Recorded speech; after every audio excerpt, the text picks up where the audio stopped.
beberapa yang mungkin dari bukan grup semai ya. Mungkin bisa kenalan dulu nanti. Dan sebelum kita lanjut ke pembahasan, izinkan saya memperkenalkan diri. Nama saya Gita, atau bisa dipanggil dengan Angie. Jadi ada sejarahnya lah dulu ya. Waktu saya masih ngantor dulu, yang namanya Gita tuh banyak sekali.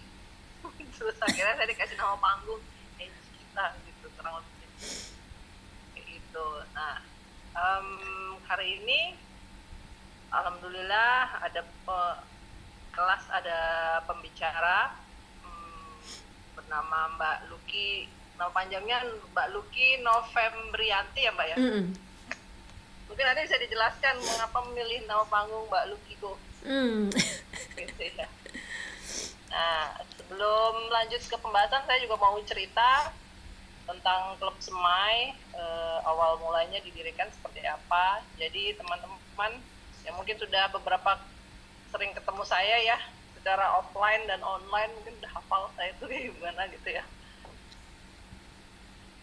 Klub semai itu awalnya bermula 3 tahun yang lalu dengan salah satu homeschooler juga namanya Bunda Isti. Beliau itu guru bahasa Inggris dan juga guru bahasa Indonesia di UNHCR. Lalu karena anak-anak kami itu sama homeschooler, kayaknya kita butuh wadah deh untuk untuk anak-anak agar belajar bahasa Inggris gitu ya. Walaupun sekarang Mbak Isti itu nggak terlalu sering ngajar juga sih di kelas, tapi alhamdulillah sih mulai tahun lalu kelas-kelas kemudian bertambah menjadi beberapa kelas, walaupun ada yang tidak lancar, tapi ya sedikit-sedikit bertambahlah kegiatannya, kurang lebih seperti itu. Insya Allah nanti akan diperbaiki manajemennya, walaupun mungkin pelan-pelan dan butuh waktu lah untuk meningkatkan performa para pengajar.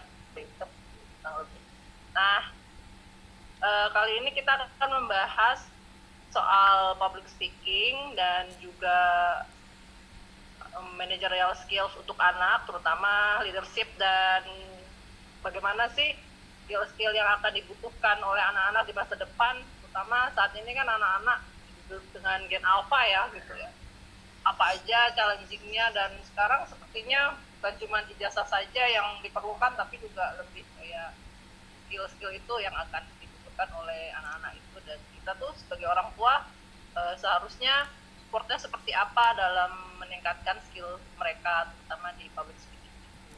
Dan apa sih pengaruhnya nanti public speaking itu di dunia karir mereka atau dunia yang akan mereka pilih untuk berperan di masyarakat mereka masing-masing. Nah, mungkin langsung saja ya aku berikan kesempatan ke Mbak Luki untuk memperkenalkan diri dan menjelaskan apa yang akan disampaikan tentang materi hari ini. Aku ini ya izin jadikan Mbak sebagai host ya Mbak ya. Alhamdulillah, terima kasih Bun, Masya Allah. Terima kasih kesempatannya Mbak Gita, Masya Allah. Bergerak terus nih ya, dalam sunyi senyap tapi nggak gelap Ya, ya, alhamdulillah. nggak gelap ya. Dalam niat hati terang ya. Keren banget, Masya Allah, panutanku nih. Apa? Ya. Senang banget Alhamdulillah dapat sih energi. alhamdulillah teman-teman tuh suportif semua sih gitu ya. Keren. Dan di klub itu kan nggak semuanya itu homeschoolers juga, ada yang sekolah formal, cuman ya Ya, kita memfasilitasi aja. Nah, iya. adanya Mbak Luki dan kawan-kawan pun aku bersyukur banget ya. Masya Allah. Aduh, Lanjut Mbak. mesra nggak boleh nangis ya. Ya, assalamualaikum warahmatullahi wabarakatuh. Terima kasih Mbak Gita, Mbak Angie, Bunda, Ayah, jika berkenan biar kita bisa lebih lebih mendapat manfaat terbaik ya. Kalau dimungkinkan on cam, saya harap sih nanti materi juga nggak akan terlalu lama. Mungkin kita bisa diskusi sedikit karena ini sebenarnya kelas parents ini pengantar ya Mbak Gita, pengantar untuk parents paham gitu ya, alokasi anak-anaknya nih dan fokus ke depan ini membantu mereka apa gitu. Aku izin share screen. Hmm, sudahkah terlihat? Maaf, Mbak Gita, boleh izin record? Oh ya.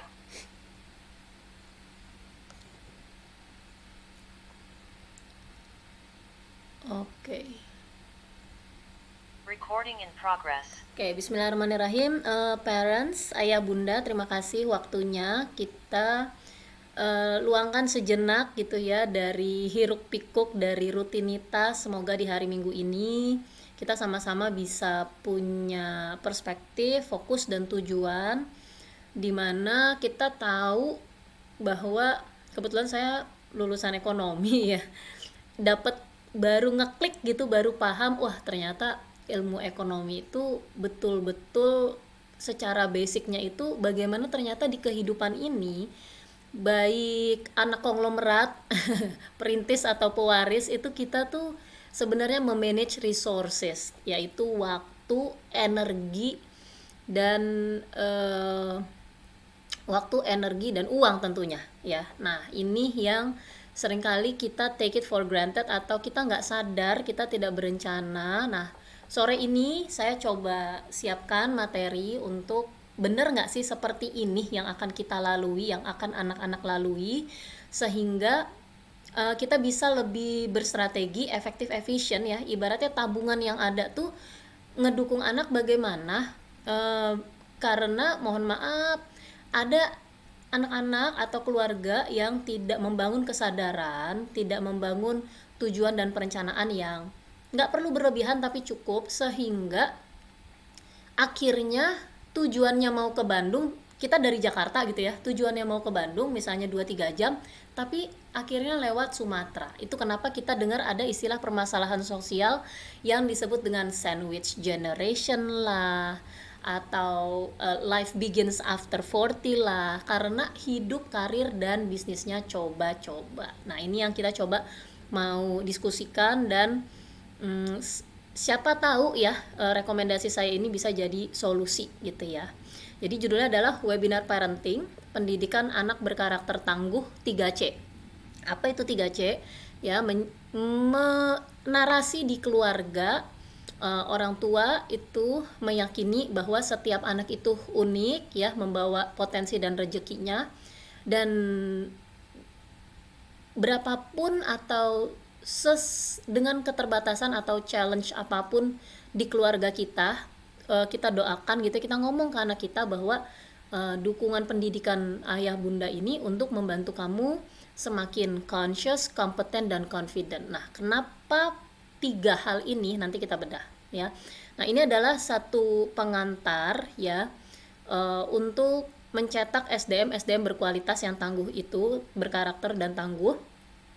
Karena untuk seseorang bisa mengarungi kehidupan, pekerjaan, profesional, bahkan bisnis, itu setiap dari kita itu sebenarnya bertumbuh ayah bunda, bertumbuh secara diri, secara kepemimpinan ya, kemampuan kepemimpinan dulu, kemampuan problem solving dulu, which is entrepreneurship gitu ya, barulah seiring sejalan dengan kepemimpinan dan problem solving tadi, kita butuh yang namanya public speaking skills. Nah kalau disuruh kamu masuk public speaking skills, mereka mungkin ngapain gitu ya, saya nggak suka bahasa Inggris, saya nggak akan mimpin presentasi dan sebagainya. Nah tanpa mereka tahu bahwa akselerasi dari kehidupan, karir, dan bisnis itu ya kita memang mesti maju ke depan, kita memang mesti ambil tanggung jawab, dan kita memimpin gitu ya. Bismillah. Nah ayah bunda, yakin nggak sih, boleh dong aku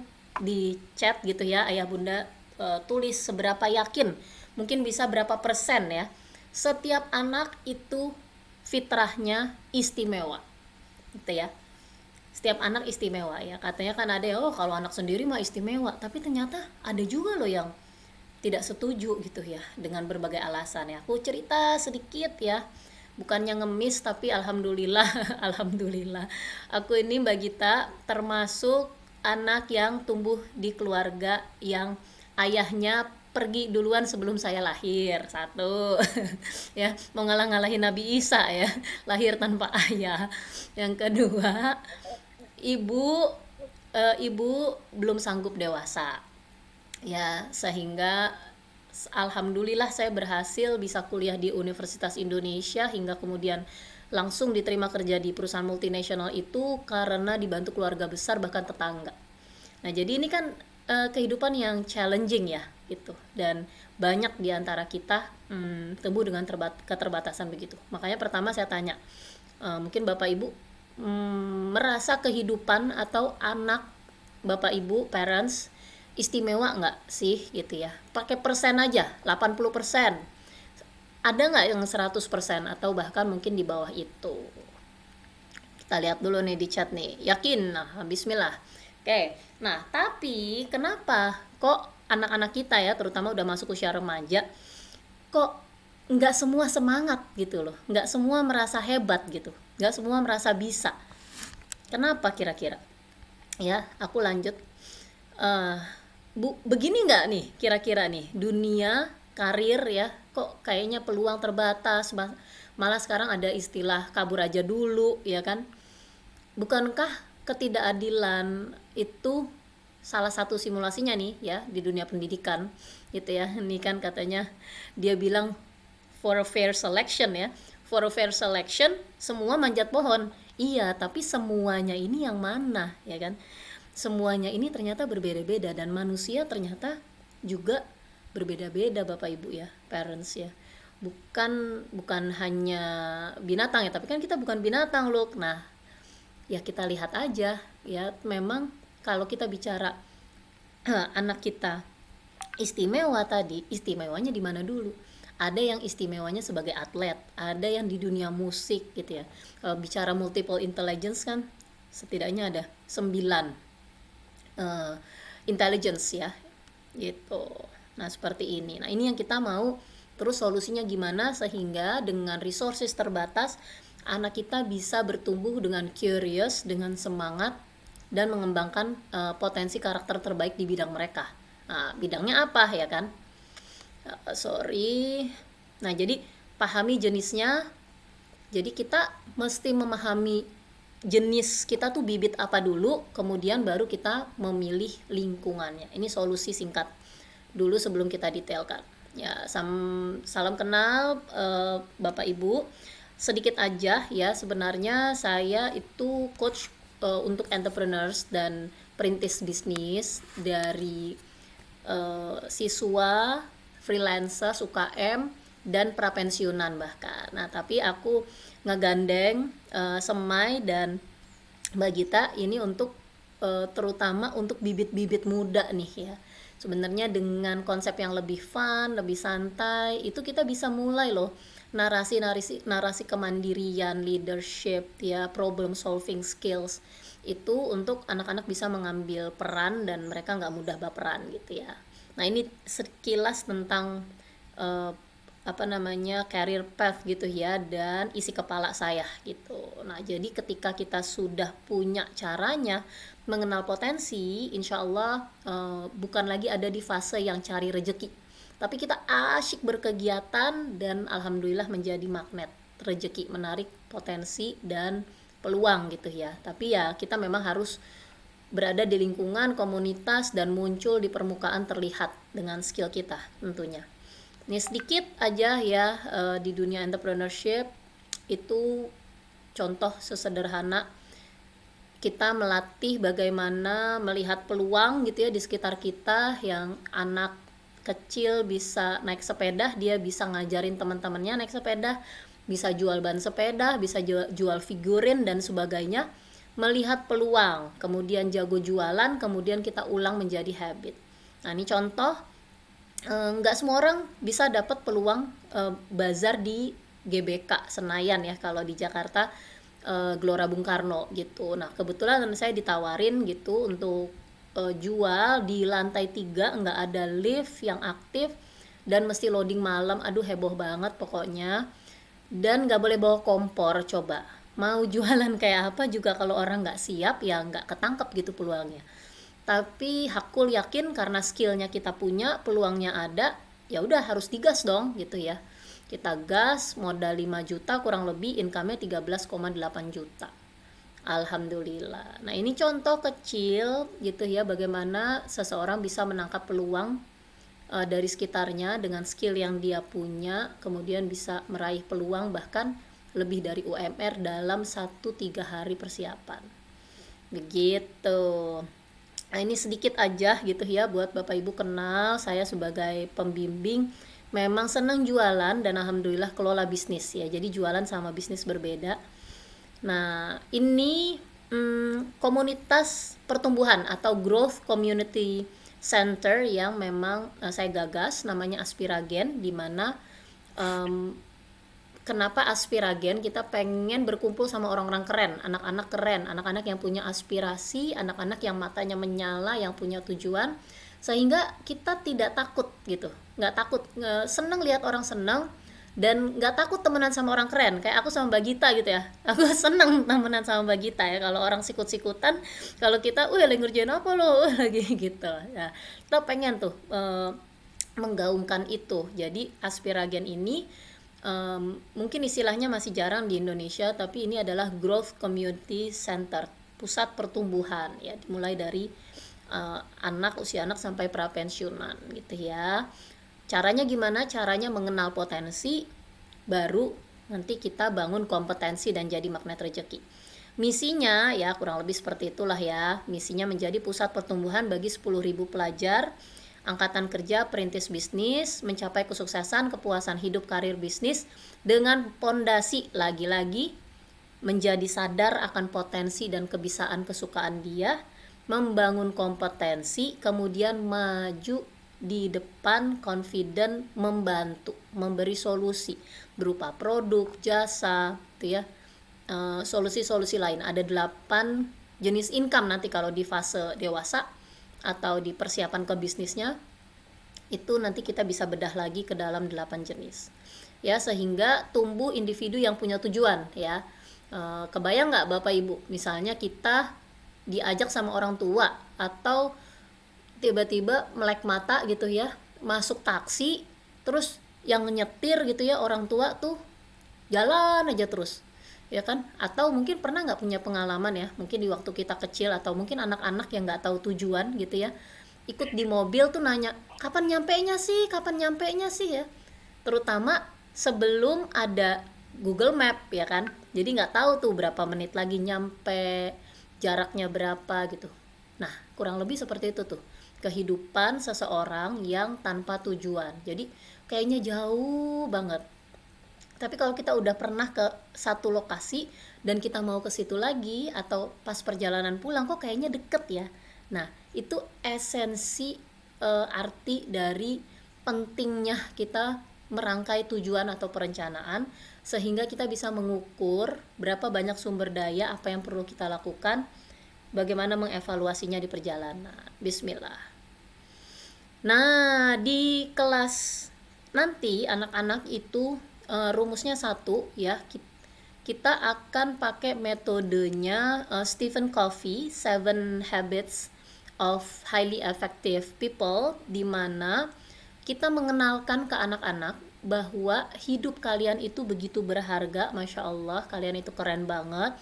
Kenali potensi kalian, nanti mereka bercerita, aku seneng renang, aku seneng sepeda, aku seneng jualan, aku seneng baca novel dan sebagainya. Itu keren di tahap awal. Kemudian kita ajak mereka untuk oke, kalau gitu orang yang kamu bilang keren tuh siapa? Oh papaku, oh mamaku, oh papaku pilot. Ini kalau yang kelas adik-adik. Oh ini ada influencer ini, itu gitu. Jadi kita mau bikin itu sadar dan jelas ya. Nah lingkar apa yang bisa kita kontrol itu terjelaskan di sini Bapak Ibu ya. Jadi yang paling dalam ini adalah lingkar kendali seseorang. Diri kita itu mengontrol apa ya? Hanya ada 4 hal yang kita bisa kontrol. Pikiran, keyakinan, emosi, dan aksi atau action. Thoughts, belief, emotion, dan action. Nah 4 hal ini yang kita akan kulik dengan berbagai silabus dan materi. Ini sebenarnya kelas-kelas ini kalau saya bikin bootcamp dalam 3 malam itu kurang lebih senilai 7,5 juta nginap ya, terutama untuk rintisan bisnis. Nah, tapi hebatnya di Semai ini kelasnya gratis katanya Mbak Gita. Nanti boleh tanya ke Mbak Gita. Jadi dasar-dasar seperti ini yang seharusnya diajarkan di rumah, di sekolah, di komunitas yang mungkin sampai sekarang belum. Nah, ini untuk meminimalisasi drama-drama kehidupan gitu ya. Contoh, nah ini adalah lingkar kendali, yang tengah-tengah adalah lingkar pengaruh, atau kita nanti nonton sedikit. Lingkar pengaruh itu pengaruh kalau misalnya orang lain gak suka kita, kalau orang lain bahkan suka sama kita dan sebagainya, itu mempengaruhi kita, tapi kita tetap bisa kontrol. Nah, kalau yang putih ini adalah lingkar concern. Misalnya ada kebakaran hutan lah, ya lagi ada Indonesia gelap dan sebagainya. Ketika kita bukan di bidang itu di luar kendali kita, gitu ya, dan sebenarnya tidak terlalu berpengaruh secara langsung. Nah, itu what we cannot control, we need to let go of. Ya, kita mesti ikhlaskan gitu ya. Nanti kita nggak perlu nonton kali ya. Nah, ini kurang lebih, sorry, sorry, aku pengen lihatin detailnya kok nggak ada ya. Oh, di sini. Nah, jadi gini.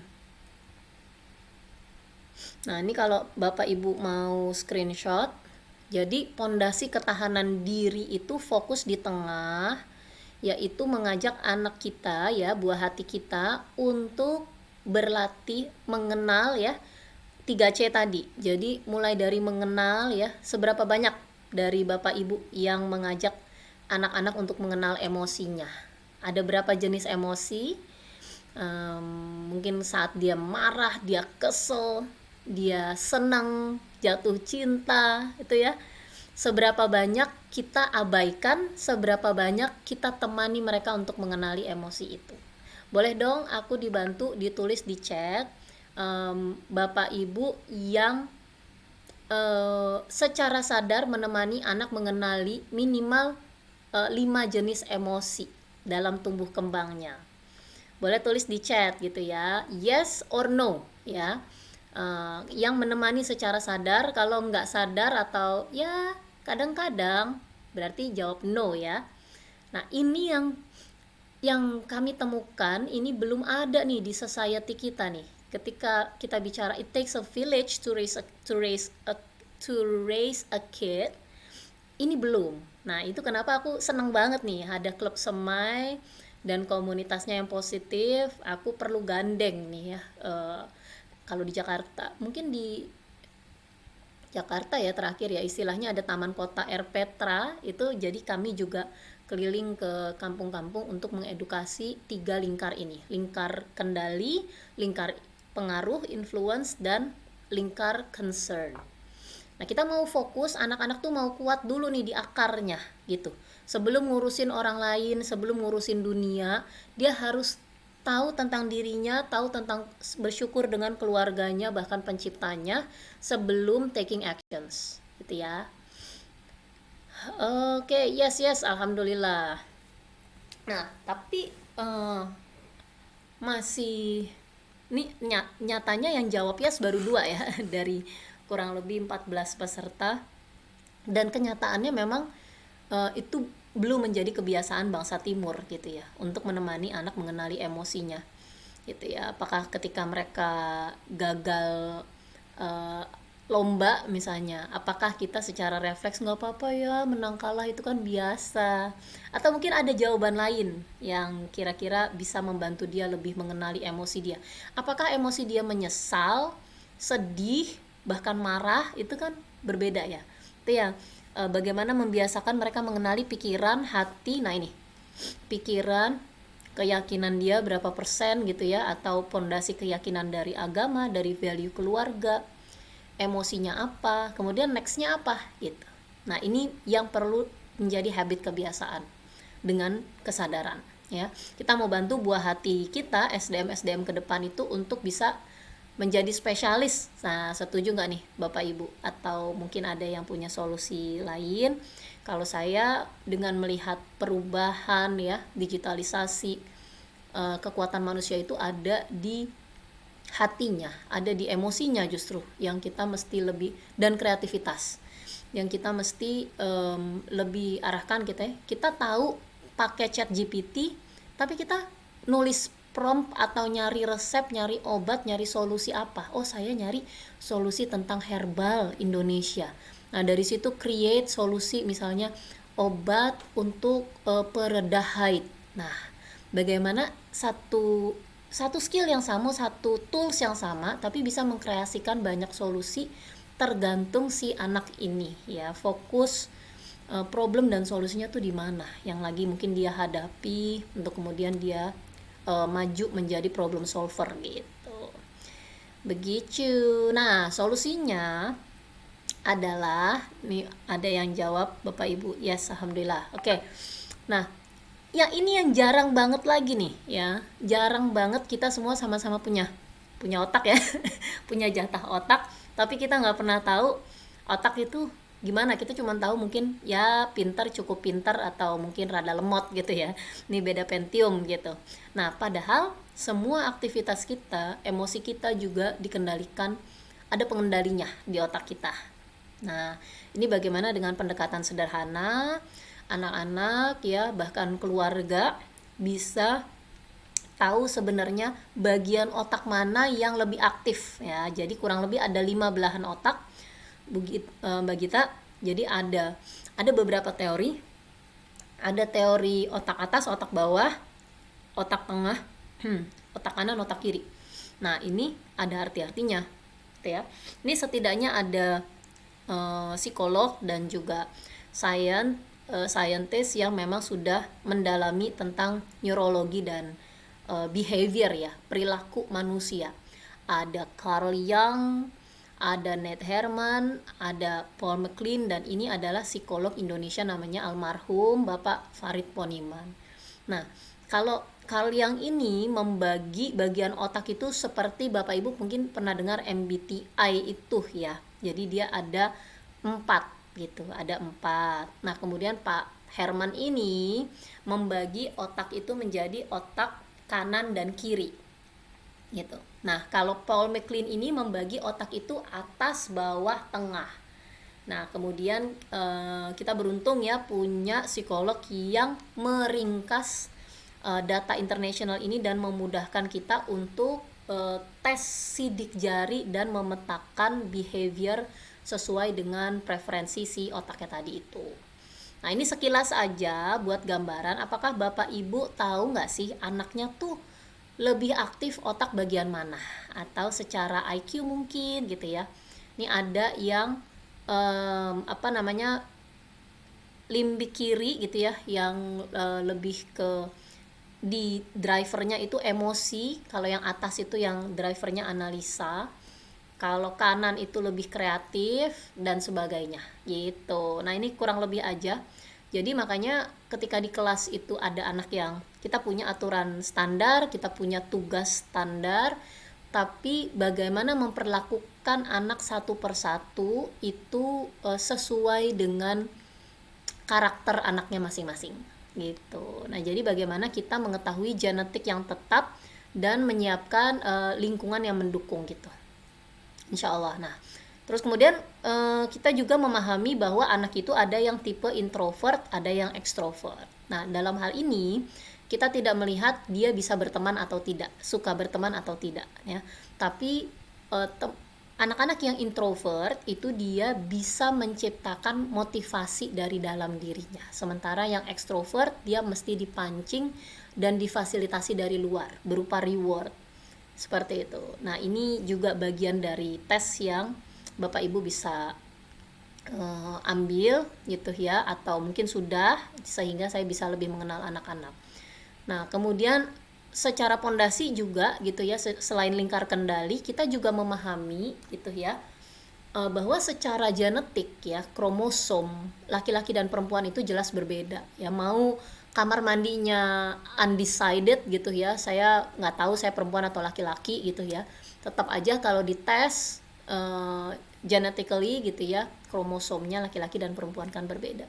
Nah itu artinya kita akan membawa pemahaman ke anak-anak bahwa semua bisa hebat, semua bisa keren gitu ya. Tapi tentunya ibaratnya di olimpiade ya, yang laki-laki itu mesti punya contoh orang kerennya laki-laki gitu. Yang perempuan juga begitu, karena itu di strata genetik ini dia yang nomor satu. Jadi ketika dia mau bertumbuh, dia perlu punya influencer atau mentor yang sejenis dengan jenis kelaminnya gitu. Meskipun dia mungkin terinfluence seperti saya influencer saya terpengaruh mungkin dengan Gary V, Tony Robbins gitu ya. Tapi saya meniru habit kebiasaan Oprah Winfrey misalnya, atau Mel Robbins yang perempuannya, sehingga kita bisa adopsi ke habit pertumbuhan kita sehari-hari. Nah ini juga nanti tentunya dikenalkan.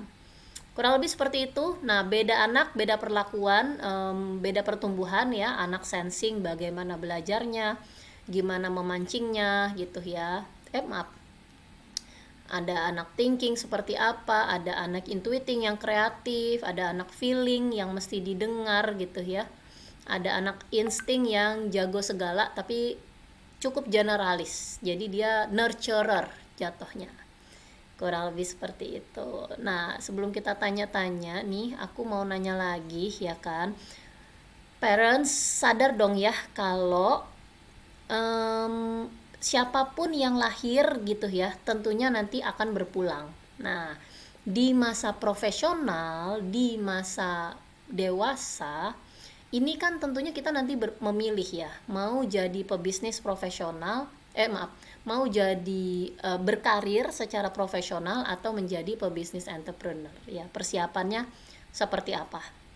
Ya. Nah, di sini saya kasih gambaran sedikit, bener nggak sih apapun pilihan kita gitu ya, nantinya sekeren apapun tetap akan ada masa senior, masa tua ya. Kalau kita lihat orang tua kita ya, saya kebetulan orang tua udah berpulang keduanya, tapi saya tetap punya benchmark, tetap punya mertua saya bisa sampai usia sekian fit, masih nyetir atau masih naik turun tangga gitu ya.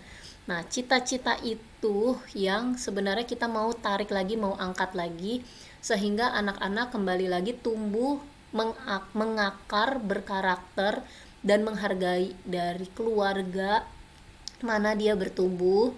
Terus dia punya contoh influencer atau mentor tuh siapa, untuk dia semangat mengisi harinya gitu. Jadi membangun pribadi berkarakter itu dibangun dari kesadaran, kemudian bagaimana nanti mengisi time management hariannya gitu. Nah kemudian bagaimana melihat permasalahan, rumahku ternyata kotor, atau mungkin lingkungan rumahku banyak sampah, atau kok aku nggak ada teman main di rumah dan sebagainya. Hal-hal sederhana itu bisa melatih ketika mereka nanti mendapat pantikan tugas untuk kemudian nanti mereka menceritakan bagian mereka. Itu nanti giliran mereka untuk mempresentasikan tentunya akan melatih bagian dari public speaking skills-nya. Seperti itu. Nah, ini gambaran Bapak Ibu ya, banyak dari kita bertumbuh tidak siap dewasa dan tidak punya skill apapun, sehingga di masa pensiun itu boro-boro dana pensiun ya, hidup segan mati tak mau nih jadinya gitu ya. Nauzubillah, jangan sampai ya, semoga nggak ada di grup kita. Padahal kalau kita tahu, kalau kita sadar, setidaknya dalam setiap 5 tahun itu kita bisa master satu skill. Jadi kalau saya bisa sebutkan ya 8 skill yang memang menjadi fokus, dan alhamdulillah saya bisa ajar itu apa saja. Mulai dari digital marketing ya, accounting, public speaking, apa Bapak Ibu nanti bisa, atau software engineering gitu ya, atau merapikan rumah, itu satu skill yang luar biasa ya. Bikin bioecoenzim, atau kompos sampah, atau IT apapun, hukum apapun, bahasa apapun. Nah itu mesti secara sadar dikembangkan, dibikin, ditingkatkan kompetensinya dan dibagikan confidently gitu. Itu nanti tujuan dari kelasnya. Nah, ini sedikit silabus, Bapak Ibu bisa screenshot ya, bagaimana pendidikan berkarakter ini kami niatkan untuk mendukung putra-putri Anda untuk bisa menjadi lebih sadar akan potensinya, kemudian membangun kompetensi. Dia punya community group, growth center gitu ya, dan dia bisa cerita permasalahan, mencari solusi juga, dan menjadi ruang buat dia confident berbagi si public speaking skills tadi itu. Insya Allah itu akan membantu anak-anak untuk lebih siap, tangguh, dan berperan, mudah berperan, mudah ambil tanggung jawab gitu ya, insya Allah. Nanti anaknya mau dikasih tugas apa nih dari kelas, silahkan dititip di chat ya, suruh kasih tugas nyuci piring misalnya, atau pokoknya house chores itu luar biasa. Dan mungkin gak banyak keluarga yang saya tuh justru kebanggaan saya ketika saya pergi mungkin kerja atau apa keluar, anak saya ngirim foto bikinin snack buat ayah, bikinin telur nih, motongin sayur, bikin salad, padahal di usia 10 tahun misalnya ya. Ya rumah saya nggak Montessori, nggak apa, pokoknya sederhana, dan kita kasih ruang buat mereka berkarya dan ambil tanggung jawab gitu. Udah capek-capek malam-malam makan tetap nyuci piring, itu bersyukur banget gitu, rasanya luar biasa. Artinya ilmunya kepake, dan itu semoga menjadi bekal mereka kemandirian. Seperti itu Mbak Gita. Paling ya, aku paling nitip sedikit lagi. Em, Seperti tadi, ayah bunda yang yakin bahwa anak-anaknya membawa potensi, rejeki, Ya. ya alhamdulillah, bahwa semua orang itu jenius. Tapi kembali lagi, jangan sampai kita berharap katakan dinilai atau prestasi atau penghasilan, tapi kita tidak merencanakan ya, gelap gitu ya. Kita nggak tahu anak kita nih bibitnya apa, kita nggak tahu potensi dia apa, dan masih coba-coba. Nah, itu solusinya gimana? Ada tesnya, bisa mengenali potensi sehingga bisa efektif. Sumber daya yang kita punya itu mensupport anak-anak kita bisa lebih awal spesialis, jangan tunggu nanti dia lulus SMA gitu. Kurang lebih seperti itu Mbak Gita. Alhamdulillahirrabbilalamin. Ya, alhamdulillahirobbilalamin. Terima kasih ya Mbak atas penjelasannya. Baiklah. Sebelum kita lanjutkan, mungkin ada yang ingin ditambahkan kembali Mbak untuk sesi tanya jawab. Ada yang Sorry, suaraku masih ada nggak? Ada ya? Ya. masih. Nah, ini aku ada beberapa video sih, nanti kita bisa nonton kalau diperlukan ya. Tapi alhamdulillah, bukan hanya public speaking sebenarnya, bahkan saya menemani anak-anak itu untuk kreatif produktif gitu ya. Tujuannya apa ya? Tujuannya adalah mohon maaf, aku belum share ya.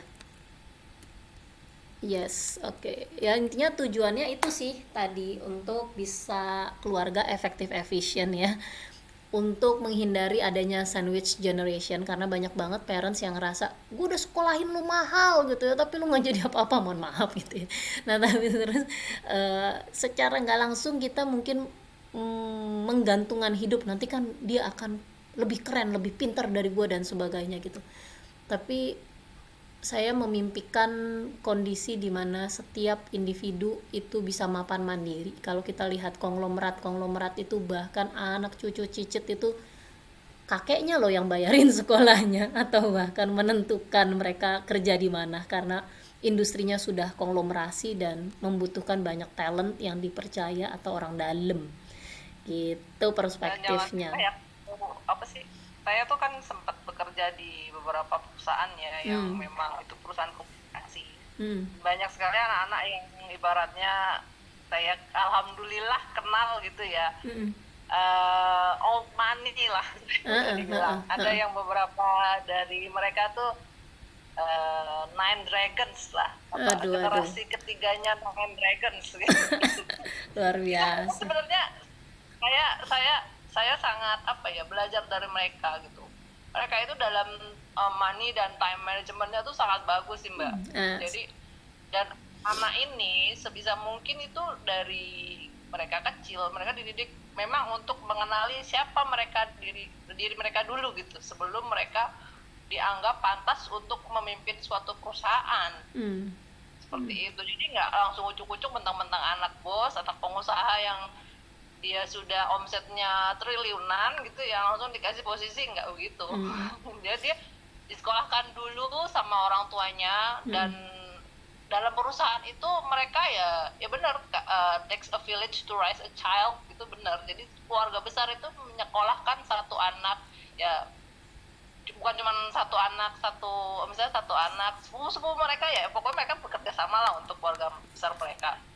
Lalu setelah sekolah kamu sukanya apa senangnya apa digalilah potensi mereka itu lalu dikirimlah mereka ke sekolah-sekolah. Jadi benar-benar effortnya luar biasa lah ke setiap anak itu karena kan mereka mau tetap saat itu settle ya jaga konglomerasinya.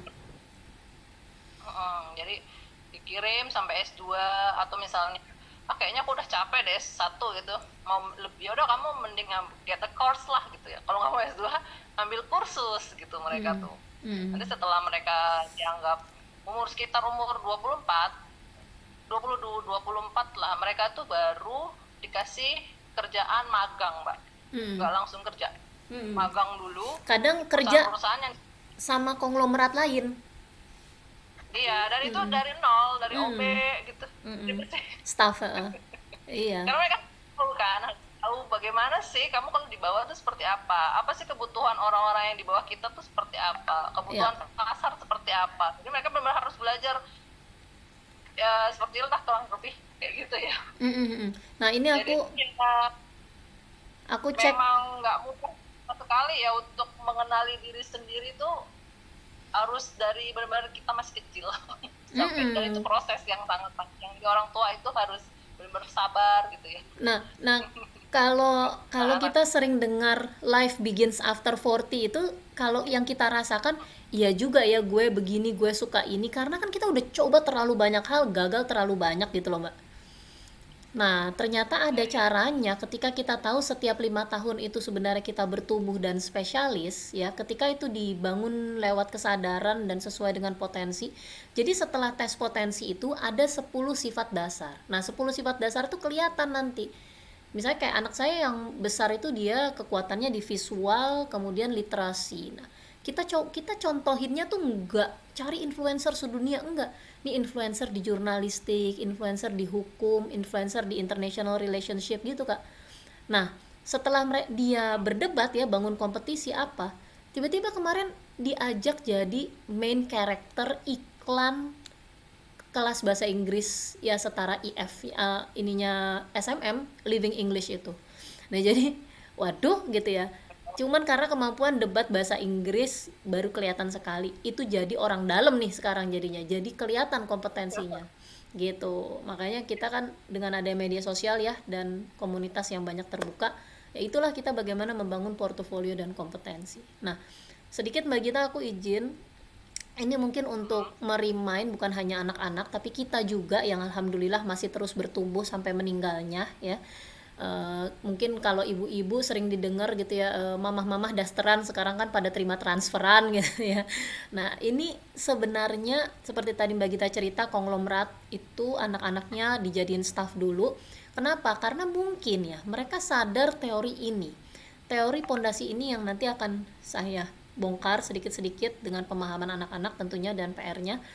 Nah ini contoh ini nggak banyak orang sadar gitu ya ada taunya di masa aktif tuh kerja pensiun ya istirahat ya yang sering kita dengar sih ya pensiun kalau nggak ngapa-ngapain ya banyak yang datang ya penyakit gitu ya atau ongkos-ongkos lain gitu kan. Nah tapi kalau kita lihat orang yang terus aktif bahkan meninggalnya masih sambil kerja ya profesor kah apakah gitu ya atlet kah itu cita-cita saya sih kebetulan bagaimana dengan parents gitu ya.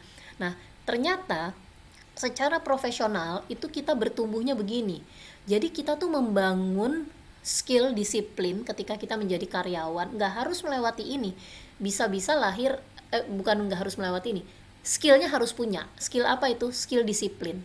Nah karyawan yang disiplin, nah kemudian terus mungkin dia rajin dan sebagainya, dia bisa ngerjain lebih banyak dan sebagainya, dia punya skill. Nah, ini turunlah ke level 2 dengan penghasilan lebih banyak seperti lawyer, seperti pedagang juga di sini kalau yang ngerjainnya sendiri. Nah, barulah step berikutnya ketika bukan hanya punya disiplin, bukan hanya punya skill, tapi bisa bagi tugas atau punya sistem yang setidaknya dibagi menjadi 3, yaitu yang tadi yang bisa lihat peluang, yang jago jualan, sama yang maintain keseharian, itu baru jadi bisnis. Ibaratnya di sini dokter umum sampai spesialis atau bahkan pedagang gitu ya.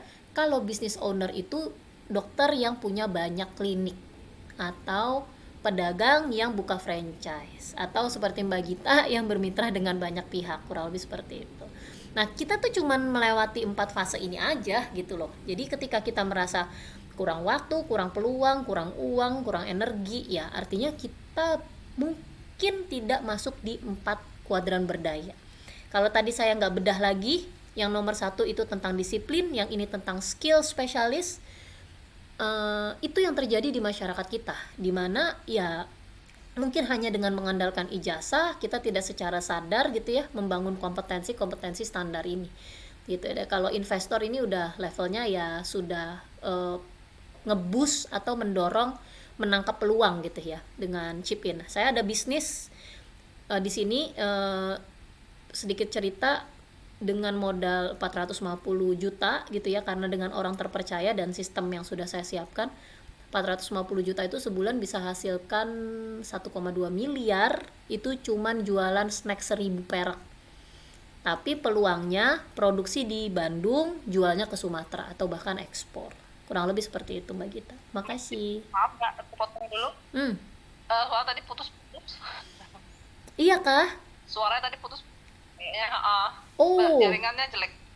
Oke, sorry. Oke, lanjut aja mungkin kalian Mbak ya ke sesi tanya jawab. Ini dari ada pertanyaan dari Mbak Amanda Anggraini. Assalamualaikum Mbak Lucky dan Mbak Gita, izin tanya bagaimana menggali potensi untuk anak di usia dini. Anakku umur 4 tahun.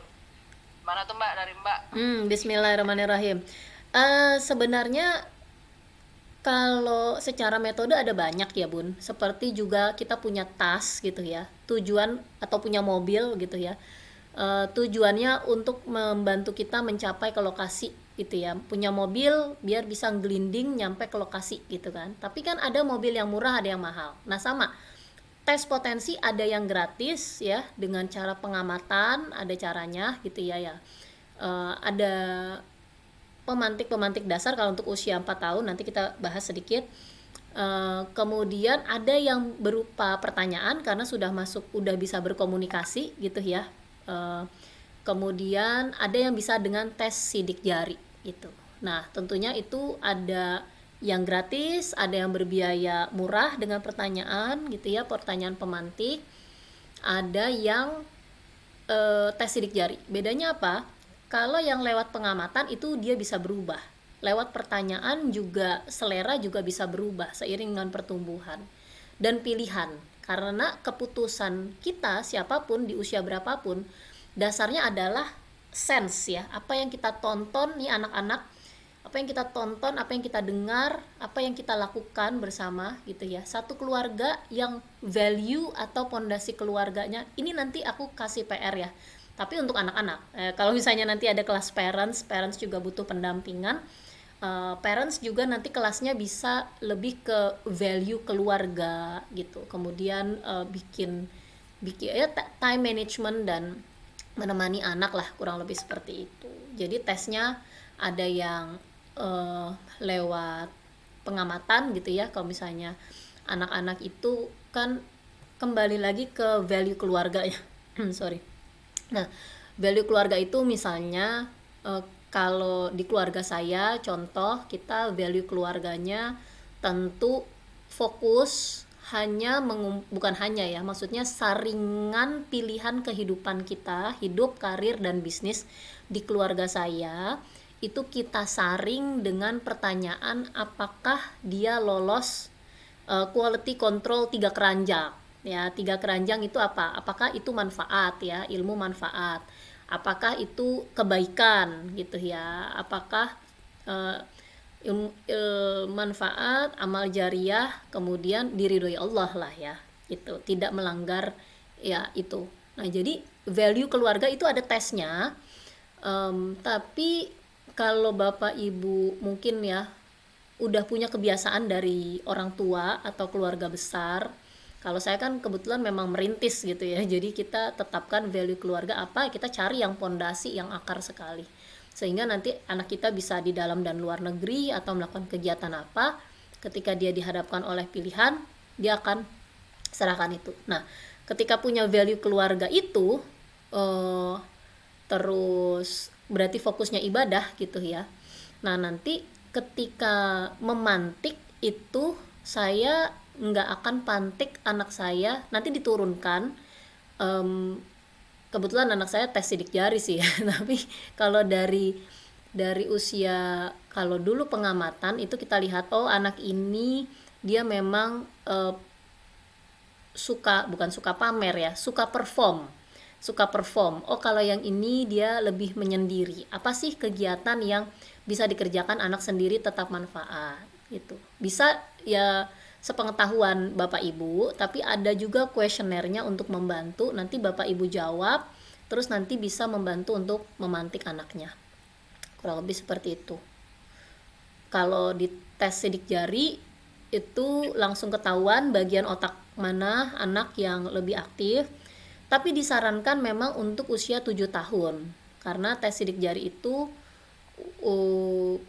sebenarnya sih di atas 2 tahun sudah sempurna ya, kan kayak misalnya kita juga tes identitas tuh udah bisa di atas 2 tahun, tapi saya sarankan anak-anak terutama yang memang sudah mudah berkomunikasi dan bisa diarahkan lurus, kecuali mau ditesnya pas tidur gitu, jadi nggak terlalu banyak gerak, kurang lebih seperti itu. Jadi menggali potensinya Ya bisa benar sih dengan Mbak. pantauan, bisa dengan tes yang pertanyaan atau sidik jari. Bener Terima banget sih Mbak, karena kasih. dari umur usia balita itu Hmm. sebenarnya kita orang tua yang benar-benar harus mendampingi ya Mm-mm. bagaimana, dan memang itu habit kita di orang sebagai orang tua itu menular banget ke Masya anak Allah. gitu. Jadi Hmm. makanya kalau misalnya kalau kita ngajarin apa tapi kalau kita tidak bisa mencontohkan kan kayaknya percuma aja ya. Bener, bener sulit. Makanya role Mereka nggak model sekali kebayang. gitu. Mm-mm. Iya, saya tuh baru Oh, oh. baru sadar tuh, Karena anakku kan yang kecil itu gimnastik tuh, Kak. Sampai nangis dia nggak paham sama directionnya. Jadi dia di atas matras, padahal dia atletis sekali gitu, calon atlet. Tapi kalau hal baru yang dia nggak bisa bayangkan, disuruh lari di atas matras. Maksudnya lari di tempat ya. Tapi kan dia bingung, ini di atas matras tapi suruh lari gitu kan. Jadi memang orang tua itu sebenarnya ya, setiap anak, makanya dibilang an apple won't go far from a tree gitu, maksudnya orang tuanya tuh harusnya sukses dulu gitu ya, anaknya ngikut, kadang malah di bidang sama ya, gitu, malah ada bapaknya dokter anaknya dan aku dokter. bersyukur. Ya bersyukurnya sih kalau yang kebanyakan dari teman-teman homeschooling ini para ibu sih terutama, dan alhamdulillahnya kalau dari teman-teman cerita itu para bapak atau suami ini full support lah, banyak full support dalam kondisi keuangan walaupun mungkin ups and down ya secara pemasukan, dan ibunya kadang-kadang ya ikut jualan gitu, tapi peran ibu di sini benar-benar sebagai tiangnya rumah gitu ya, yang benar-benar jadi gurunya. Iya, dia harus belajar lagi dari nol gitu. Saya membersamai teman-teman tuh yang ya Allah luar biasa sekali ya, Masya Allah gitu. Jadi kadang-kadang mungkin dari teman-teman sekalian ada yang aduh gimana ya, agak-agak kadang-kadang kayak merasa hopeless atau exhausted banget lah ya, capek banget ya ternyata ya jadi homeschooler ya, terutama jadi ibu karena harus belajar juga ngurusin urusan domestik, tapi itu kan semua akan terbayar gitu. Dengan nanti kita nggak tahu ya, proses itu kan nggak mudah sih sebenarnya ya Mbak ya, cuman nanti kita bisa lihat kan di entah apa 10 tahun mendatang atau 20 tahun mendatang, kita nggak bisa melihat itu semua secara jelas di waktu-waktu yang dekat, cuman ya ibu-ibu ini mengusahakan sekali supaya anak-anak tuh bisa lebih lebih baik lah daripada orang tuanya itu sendiri gitu. Ya terutama nih dengan ibu-ibu ini sore-sore hari ini pada asar ikut kelas ini berapa orang ya? 14 orang ini udah lumayan. Berarti kan memang niat sekali gitu belajar Masya dan Allah. mensupport anaknya supaya bisa menjadi apa ya public speaker di masyarakat, jadi leader gitu. Otomatis sebenarnya kalau yang aku lihat ya Mbak ya, orang yang pintar dalam public speaking itu dia akan lebih mudah untuk menjadi leader di dalam kehidupan masyarakat gitu. Dan karena public speaker itu kan memang dia itu kan bertahap ya prosesnya, butuh proses yang panjang. Sebenarnya aku nih orangnya introvert. Dulu zaman sekolah tuh bilang introvert gitu. Cuman karena mungkin kuliah komunikasi gitu ya, terus kerja di media, itu tuh terupgrade gitu loh Mbak. Dan sering banget disuruh jadi apa ya public speaker lah di apa, kalau misalnya kamu aja deh yang ini deh yang apa namanya yang berdiri di depan gitu. Tunjuk-tunjukkan Aku kan? gitu. Akhirnya tunjuk-tunjukkan, ya Mbak. Oh, bukan. Akhirnya ya Tunjuk-tunjukkan, udah, ya udah tapi mau nggak mau siapa yang ngambil peluangnya, dia akan punya jalan tolnya gitu. kayak gitu. Jadi itu sebenarnya proses dan progres gitu. Jangan kadang-kadang gini ya, aku nggak bisa ternyata bisa gitu. Iya. Kita nggak sadar dengan kemampuan diri kita sendiri, dan memang benar sih kalau yang aku ngerasa ya Mbak ya. Mm-mm. Mungkin untuk beberapa anak gitu, kan Mbak bilang tadi mastery itu dalam 5 tahun, tapi aku ngerasa kadang-kadang 3 tahun 4 tahun tuh sudah bisa master loh. Kalau misalnya benar-benar dia ibaratnya yang IQ-nya tinggi banget gitu ya, itu Sebenarnya di menjalankan atas 2 tahun, Mbak. Di atas 2 tahun. 5 tahun itu average. Di atas 2 tahun itu kita ibaratnya udah dagang sendiri gitu. Dari kerja sama orang kita udah bisa dagang sendiri dalam 2 tahun. Kerja di KFC gitu ya, maaf sebut merek. Kerja di brand ternama, di minuman, di apa, ntar kita udah dapet ilmu sistemnya, kita bisa pecah telur sendiri gitu. 2 tahun. Tapi ya lebih mantap lagi dalam 10.000 jam.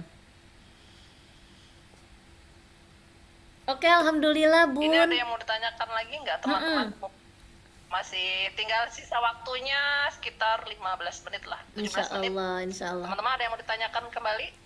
Pung Mbak Luki dengan senang hati memberikan ilmunya sebagai Iya, sebagai partner anak-anak bertumbuh juga. Karena kan kadang anak-anak tuh bosan sama orang tuanya ya. Jadi perlu teman bertumbuh gitu ya, makanya alhamdulillah Semai punya klub-klub, salah satunya public speaking. Pelatihannya itu seminggu sekali ya, Bun? Untuk yang di Semai, Heeh. bukan 2 pekan sekali kan ya Mbak ya? Oh sorry, ya 2 minggu sekali. pekan. 2 minggu sekali. Materinya ini mulai dari mengenal diri. Mengenal diri nanti ada yang versi apa namanya, penulisan, journaling gitu ya.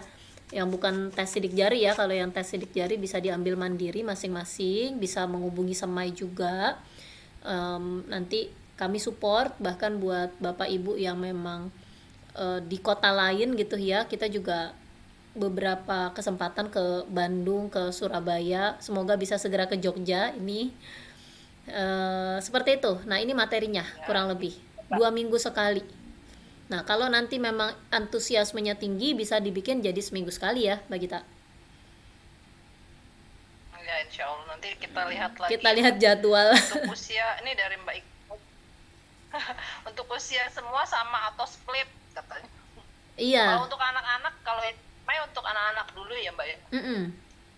Nanti bagaimana dari klub Semai untuk ininya sih, untuk availability-nya, kelompoknya? Untuk yang di klub Semai sih kayaknya untuk anak-anak dulu 9 usia sampai 12 ya? sampai SMP. 9 sampai paling enggak 9 ya. Kadang-kadang 9 ada juga yang masih agak susah nangkep arahan, tapi ya rata-rata kebanyakan kalau anak-anak HS sih sudah cukup pinter sih Mbak. Nanti tugas-tugasnya ya seperti ini kemandirian ya, menulis, menggambar gitu, nantinya bercerita itu. Dan ya ini public speakingnya dalam bahasa bebas ya atau harus Inggris? Sih Mbak, ada yang bisa Inggris, Nggak ada apa-apa yang ya. bisa, Pokoknya bertumbuh rata-rata aja. masih. Coba Mbak Rizky Midaria, ini aku panggil boleh?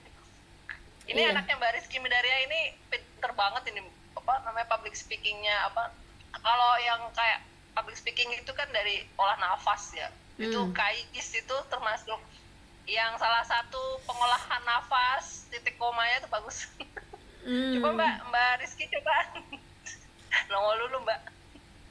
Iya Mbak, gimana Mbak? Nah, boleh mau info-info ini kayak KAIS ini kan anak yang menurutku cukup seneng lah ya belajar public speaking gitu.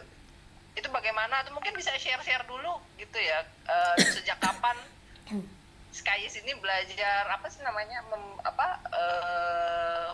presentasi di depan tentang bercerita atau apa gitu. Oh, oke. Nah, makasih Mbak kesempatannya. Sebelumnya mau makasih juga nih sama Mbak Lukigo. Kayaknya anak kita sama-sama di SMM nih Mbak. Oh.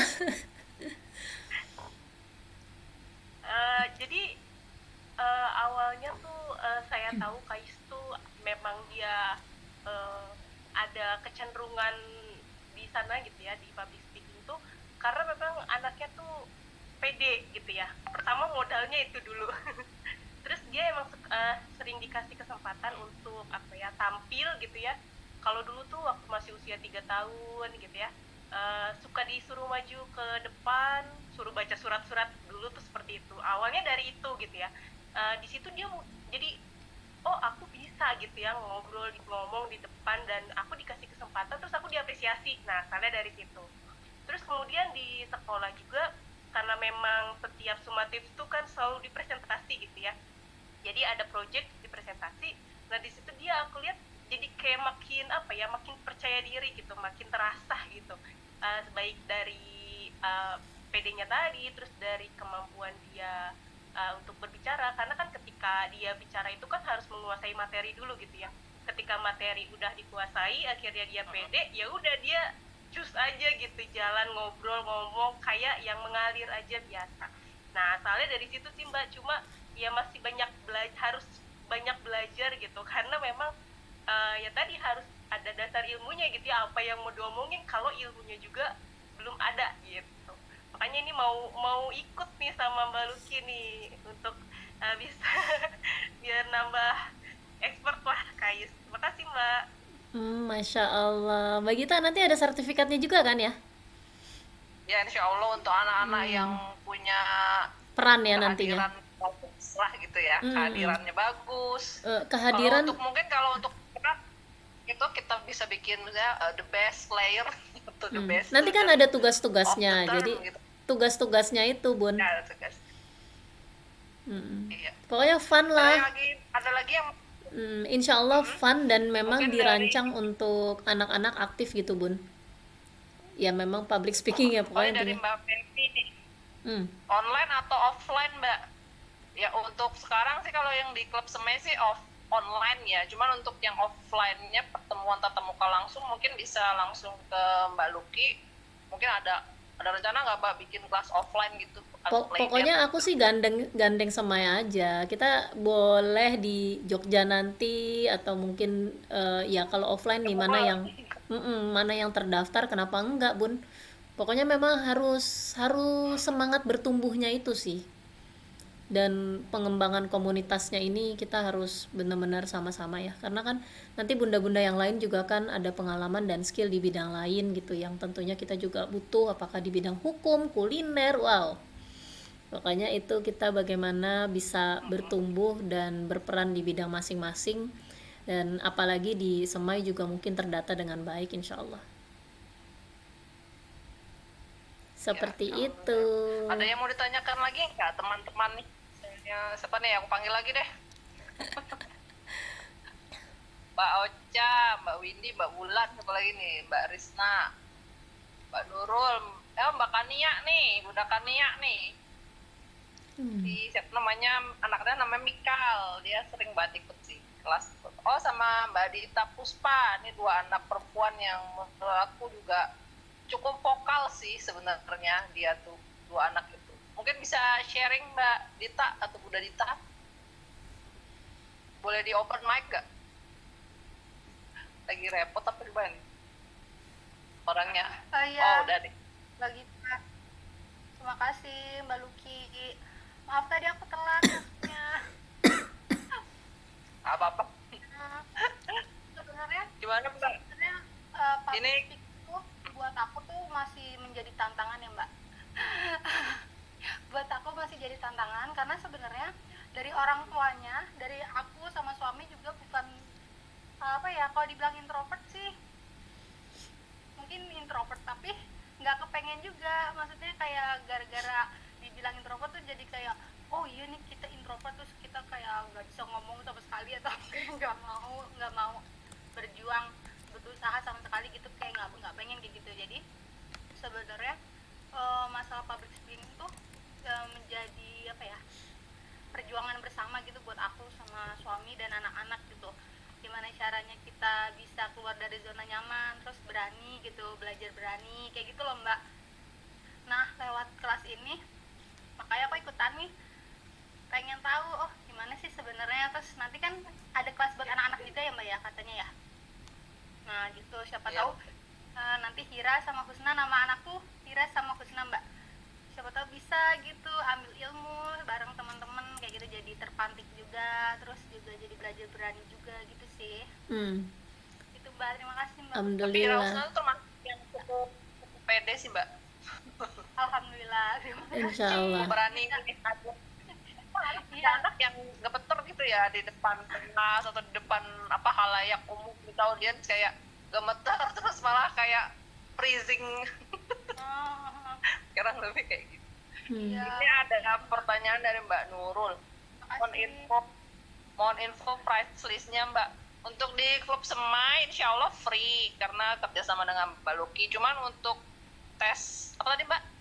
Tes potensi diri mungkin nanti itu ada price listnya, langsung ke Mbak Luki aja kalau untuk tes potensi diri. Insya Allah nanti di grup diinfokan aja ya Bun. Dan mungkin untuk kelas-kelas yang expert mungkin bisa langsung ke Mbak Luki gitu ya. Kalau misalnya mungkin di Kalau kita rencana atau gimana Mbak? ya kalau diizinkan kan, karena memang Bapak Ibu kan di klub Semai ya. Nanti mungkin informasinya di klub gitu, Bun. Boleh ya? Gitu.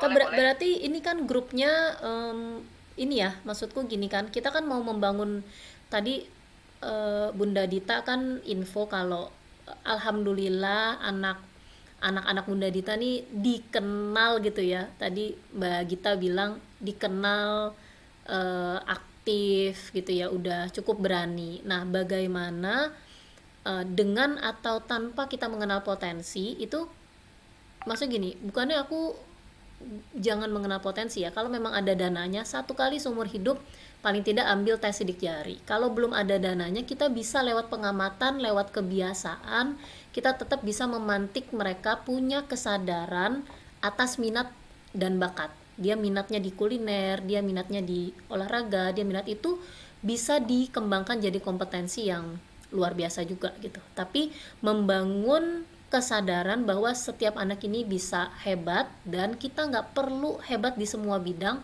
kita nggak perlu berteman sama semua orang, kita mau jadi orang yang fokus, spesialis, dan nantinya dia bisa menservis sekelompok orang. Jadi seseorang yang seperti anakku yang kedua, gimnas ya, alhamdulillah lomba dalam dan luar negeri, memang dia performer dan kebetulan secara kekuatan gitu ya, fisiknya juga bagus, lentur bakatnya gitu. Dari pengamatan sebelum tes sidik jari itu kita udah lihat, kita masukin ke gimnas dan dia bertahan, dan bisa dibilang yang terbaik di level dia. Itu suka pening kan, nanti aku kerjanya apa gitu, karena ibunya tukang bantuin orang kerja bisnis gitu ya, nanti aku kerjanya apa. Kamu tuh alhamdulillah kan udah 3C ya, udah punya kesadaran, udah menang lomba ini itu, tapi lomba aku nggak dapet duit, nggak kayak kakak. Itu kita bisa jawab bisa jawab semua Bun gitu ya.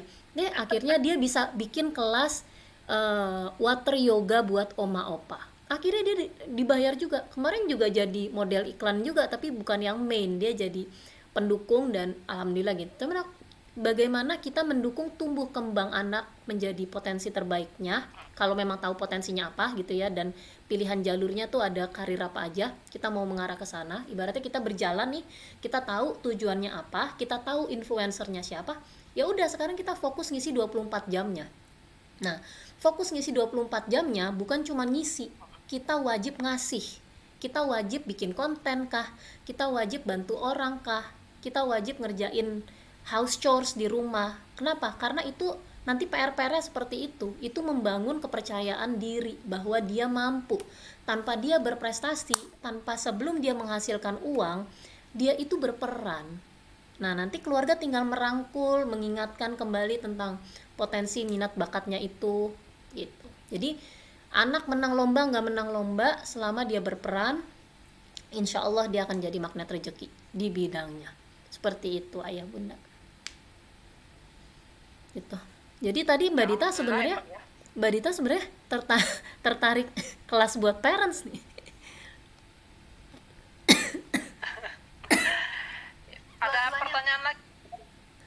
Ada pertanyaan lagi, mungkin satu pertanyaan lagi karena sudah mau habis waktunya.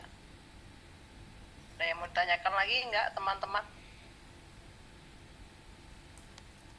Kalau misalnya nggak ada pertanyaan lagi, mungkin saya mau menjelaskan sedikit tadi ya, rangkuman apa yang kita bicarakan kurang lebih dalam waktu 1 jam ini. Jadi alhamdulillahirobbilalamin, tadi kita sudah berbincang-bincang tentang pentingnya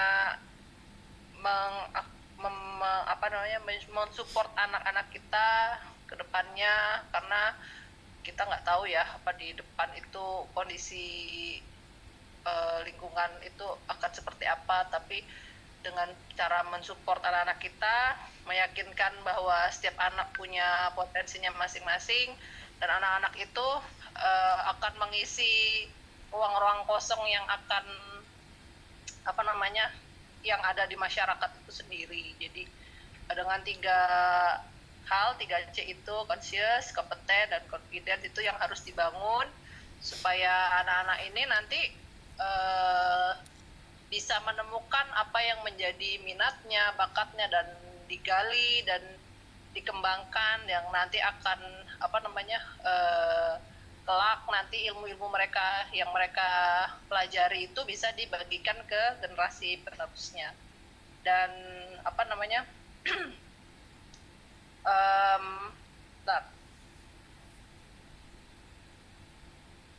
jadi setiap orang tua itu harus memikirkan juga bagaimana perasaan si anak, ya intinya sih berkembang bersama si anak itulah, keyakinannya, emosinya, supaya tidak mudah terpengaruh dari situasi lingkungan yang kadang berubah-ubah seperti sekarang dikatakan Indonesia gelap. Kurang lebih kayak gitu ya Mbak. Iya. Mungkin sedikit yang bisa saya simpulkan seperti itu gitu. Iya, terima kasih Mbak Ada yang mau Gita. ditambahkan lagi mungkin Mbak Luki Udah. atau teman-teman yang lain? Apakah ada yang ingin ditambahkan kembali? Ini ada dari Mbak Amanda. Setuju Mbak, kelas buat parents. Insya Allah ya Mbak ya. Semoga nanti punya waktu, dan kadang-kadang kita aku tuh di rumah kan ada KBM untuk anak-anak. Jadi urusan sini sana sini aja sama Mbak Luki. Mbak kita kapan nih mau bikin kelas? Maaf ya Mbak, aku lagi repot warawiri gitu. Jadi nggak enak. Ini aja udah alhamdulillah banget Mbak Luki mau jadi pemateri. Aku senang, paling tambahan sedikit aja Mbak Gita ya. Mohon maaf ya ayah bunda, ngerasa nggak sih aku juga kalau lagi kurang waras ya ngomel juga, gaplok anak juga gitu ya. Ini ngaku-ngaku aja ya.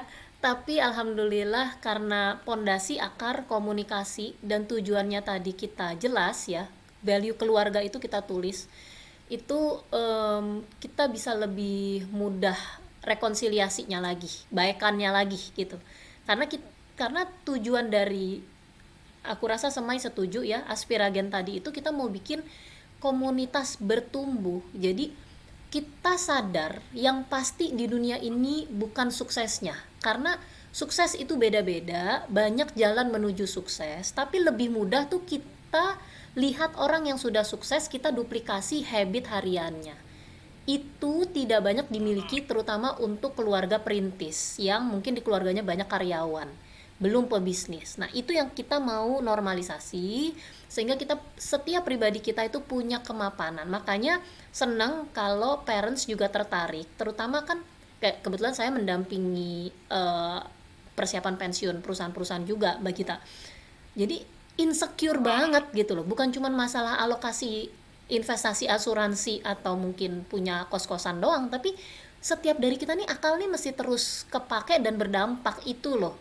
Jadi hati tuh nggak bohong gitu, kalau nggak kepake ya itu yang bikin cepet tua, ya mohon maaf kadang berpulangnya juga nggak lules gitu, nggak mudah. Nah gimana kita permudah? Kita harus aktif, aktif ngisi, aktif bagi. Dan yang paling enak, paling keren, kita jadi spesialis sepeda, kita jadi spesialis bisnis, kita jadi spesialis kuliner, kita ngajarin orang yang berganti, orang yang bertambah.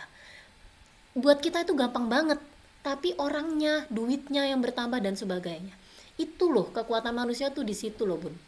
Itu jadi AI tools apapun itu nanti akan membantu kita untuk jadi spesialis, kita jadi orang yang paling ngerti bidang kita. Itu tujuannya ke situ gitu. Jadi buat bapak ibu yang mohon maaf ya mungkin nyolek sedikit ya, kebetulan aku orang ekonomi, aku kasih aja angkanya. Kalau belum punya 2 sampai 10 M atau belum punya mesin bisnis kan mungkin rada was-was ya. Mungkin kita kan nggak bisa ngajar ngaji ya, kalau ngajar ngaji kan marketnya seumur hidup.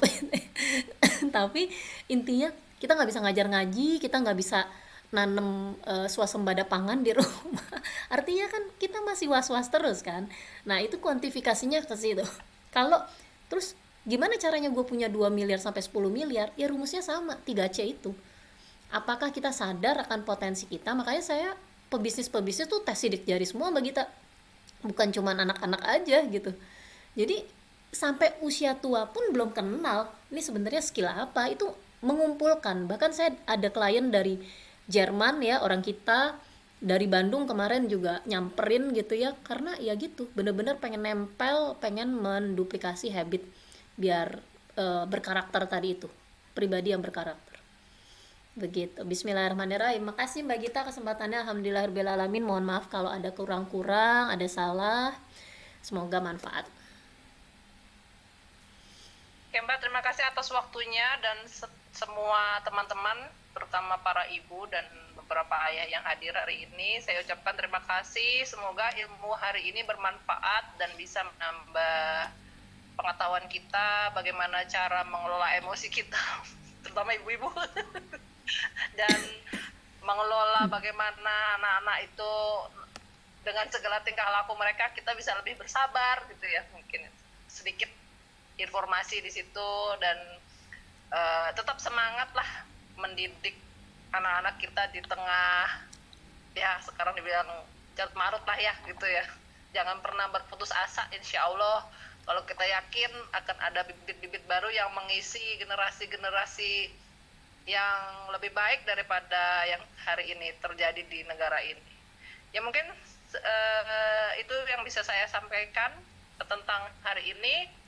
Alhamdulillahirrabbilalamin, wabillahi taufik wa hidayah. Assalamualaikum warahmatullahi wabarakatuh. Kita ketemu di lain kesempatan. Waalaikumsalam warahmatullahi wabarakatuh. Terima kasih Bunda, makasih Mbak Gita.